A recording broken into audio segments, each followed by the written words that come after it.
Child ఆర్టిస్ట్గా camera ముందుకొచ్చి హీరోయిన్గా తెలుగు, హిందీ, తమిళ్, మలయాళం లాంగ్వేజెస్లో ఒక ఊపు ఊపింది టబు. ఈరోజు టబు బర్త్డే. ఏజ్ పెరిగినా చార్మింగ్ తగ్గకుండా తన టాలెంట్తో ఎప్పటికీ కంటిన్యూస్గా మూవీస్ చేస్తుంది టబు.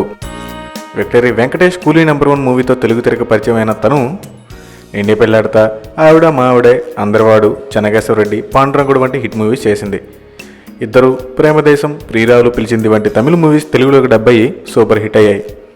బాలీవుడ్లో టబు చేసిన సినిమాలు యాక్ట్రెస్గా తన కెరీర్ని మలుపు తిప్పాయి. మాచిస్, చాందనీ బార్, మాతుజే సలాం, చినీకం, హైదర్, లేటెస్ట్ దృశ్యం ఇలా ఎన్నో సినిమాల్లో ఛాలెంజింగ్ రోల్స్ చేసిన తను ఇంగ్లీష్, ఉర్దూ, మరాఠీ, బెంగాల్ వంటి లాంగ్వేజ్లో కూడా యాక్ట్ చేసింది.